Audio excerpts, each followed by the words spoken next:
அகிலம் நியூஸ் நேயர்களுக்கு வணக்கம். ரணில் கைதின் பின்னணி நடந்தது என்ன? முன்னாள் ஜனாதிபதி ரணில் விக்ரமசிங்க நேற்று குற்றப்புலனாய்வு திணைக்களத்தினரால் கைது செய்யப்பட்டு கோட்டை நீதிமன்றத்தில் முன்னிலைப்படுத்தப்பட்டார்.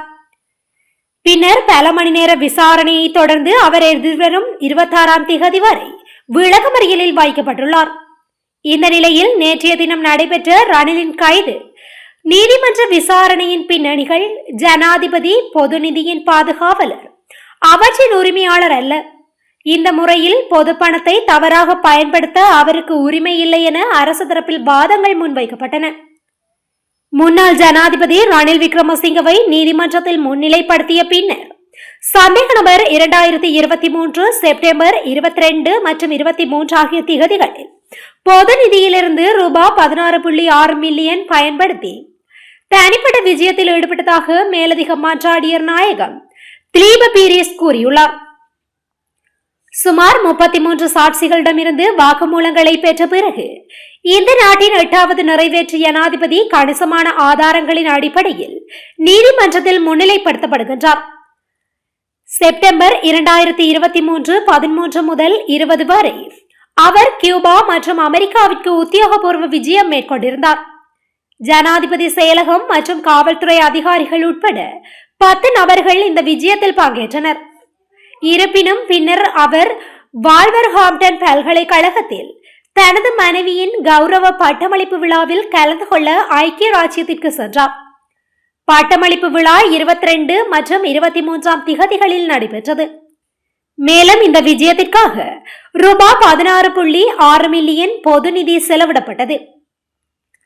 ஆரம்பத்தில் இந்த வருகையை தனிப்பட்டதாக விவரிக்கும் ஆவணங்கள் பின்னர் அதிகாரப்பூர்வ வருகையாக மாற்றப்பட்டு ஜாரோ ஒருவர் பதிவுகளை மாற்றியமைத்ததாக கூறப்பட்டதாக மேலதிக மன்றாடியர் நாயகம் கூறினார்.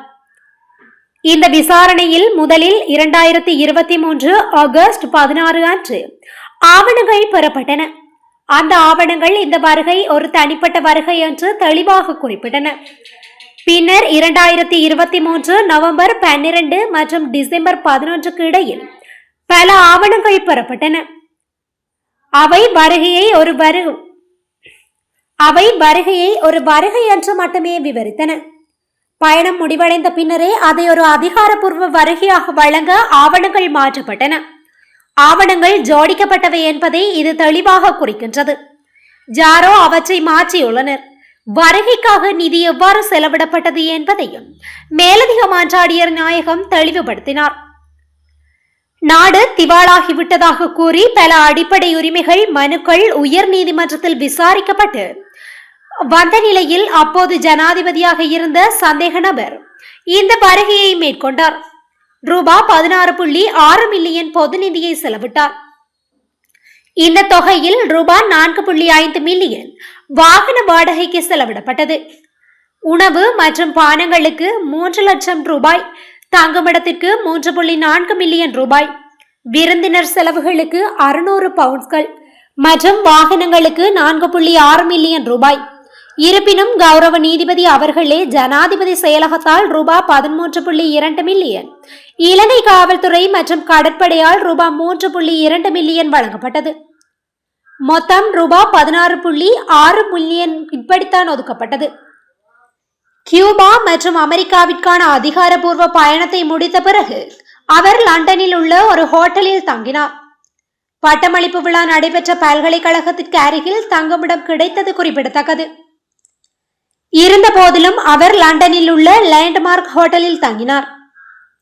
ஜனாதிபதி பொது நிதியின் பாதுகாவலர் அவற்றின் உரிமையாளர் அல்ல, இந்த முறையில் பொது பணத்தை தவறாக பயன்படுத்த அவருக்கு உரிமை இல்லை என மேலதிக மன்றாடியர் நாயகம் திலீப பீரிஸ் நீதிமன்றத்தில் தெரிவித்தார். ரணில் விக்ரமசிங்கவின் தனிப்பட்ட செயலாளர் சாட்ரா பெரேரோ கேள்விக்குரிய வருகை அதிகாரப்பூர்வமானது அல்ல என்று கூறியிருந்தார்.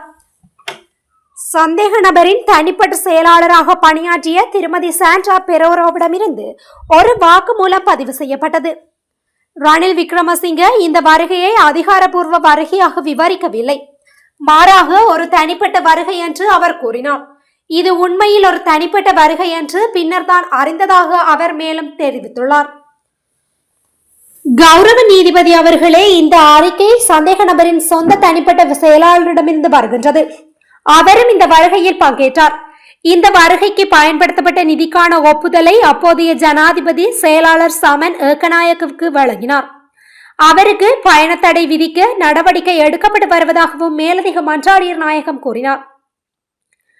பிணையை எதிர்த்து மேலதிக மன்றாடியர் நாயகம் திலீப பீரிஸ் சந்தேக நபருக்கு எதிரான குற்றச்சாட்டுகள் பொதுச்சத்து சட்டத்தின் கீழ் வருவதாகவும், எனவே பிணை வழங்க சிறப்பு காரணங்கள் தேவை என்றும் வாதிட்டார். சட்டம் அனைவருக்கும் சமமாக பொருந்த வேண்டும். பொது நிதியை இவ்வாறு செலவிடுவது அநீதியானது. இது பொதுப்பணத்தை தவறாக பயன்படுத்துவதாகும். நீதித்துறை அந்தஸ்தை பார்க்காமல் இருக்க வேண்டும் மற்றும் முன்வைக்கப்பட்ட உண்மைகளை மட்டுமே கருத்தில் கொள்ள வேண்டும். சந்தேக நபரான முன்னாள் ஜனாதிபதி ரணில் விக்ரமசிங்க சார்பாக ஜனாதிபதி சட்டத்தரணி அனுஜ பிரேமரத்ன முன்னிலையாகி பிணை கோரி மனு தாக்குதல் செய்தார். கௌரவ நீதிபதி அவர்களே, தற்போதைய ஜனாதிபதியின் செயலாளர் அளித்த முறைப்பாட்டின் அடிப்படையில் இந்த விசாரணை தொடங்கப்பட்டது. இருப்பினும் இதுபோன்ற வழக்குகள் இந்த முறையில் தாக்கல் செய்யப்படக்கூடாது. இந்த வழக்கு தெளிவான சார்புடன் மற்றும் அழைப்பின் தன்மையை முறையாக விசாரிக்காமல் தாக்கல் செய்யப்பட்டுள்ளது. இந்த அழைப்பு பிரித்தானிய உயர் ஸ்தானிகார் ஆலயம் வழியாக வெளியுறவு அமைச்சகம் வழியாக வந்தது. மேலும் ஜனாதிபதி செயலகத்திற்கு அனுப்பப்பட்டது. இது இங்கிலாந்து வருகை ஒன்று அதிகாரபூர்வமானது என்பதை தெளிவாக குறிக்கின்றது. சந்தேக நபர் 76 வயதான நபர் நீண்ட விமான பயணங்களை தாங்க முடியாது. இந்த தகவல் வெளியிடப்படுவதற்கு இதுவே முதல் முறை. அதனால் தான் இங்கிலாந்து ஒரு போக்குவரத்து மையமாக பயன்படுத்தப்பட்டது. அவர் 7 ஆண்டுகளாக இதய நோயால் பாதிக்கப்பட்டுள்ளார். நீரிழிவு நோய், உயர் இரத்த அழுத்தம் மற்றும் பல நோய்களால் அவதிப்பட்டு வருகின்றார். அவரது மனைவி இது ஒரு புற்றுநோய் நோயாளி. அவர்களுக்கு குழந்தைகள் இல்லை.